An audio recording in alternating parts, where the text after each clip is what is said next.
Hi అండి. మన సబ్స్క్రైబర్స్లో ఒకరు టమాటా పుదీనా పచ్చడి ఎట్లాగో చూపించమని అయితే అడిగారండి.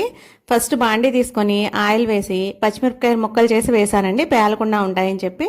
తర్వాత దానిలోనే పుదీనా కూడా వేసి బాగా వేగే వరకు వేయించి తీసి పక్కన పెట్టేశానండి. అదే ఆయిల్లో టమాటా ముక్కలు వేసి బాగా వేగే వరకు వేయించానండి. ఇవి బాగా తోలు ఊడిపోయేలాగా మెత్తగా వేగిపోవాలండి. తర్వాత దీనిలో కొత్తిమీర కూడా వేసాను నేను. తర్వాత దానిలోనే పులుపుకు తగ్గట్టు చింతపండు అయితే వేసానండి. ఈ నీరంతా ఎగిరే వరకు వేయించేసుకుంటే సరిపోతుందండి. తర్వాత దీన్ని మిక్సీ జార్లో వేసుకోవాలి. ఒక మిక్సీ జార్ తీసుకొని వెల్లుల్లిపాయి, జీలకర్ర, కళ్ళుప్పు, వేయించుకున్న పచ్చిమిరపకాయలు, పుదీనా కూడా వేసి కొంచెం మిక్సీ పట్టి దానిలోని టమాటా ముక్కలు కూడా వేసేసుకొని మిక్సీ పట్టుకోవాలండి. తర్వాత దీన్ని తాలింపు అయితే వేసుకోవాలి.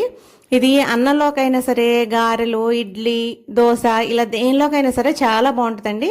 ఇప్పుడు టమాటాలు చాలా చౌకగా ఉన్నాయి, అందుకని నేను అస్తమానం ఇట్లా టమాటా పచ్చడి అయితే చేస్తున్నానండి. ఇదిగో చూడండి,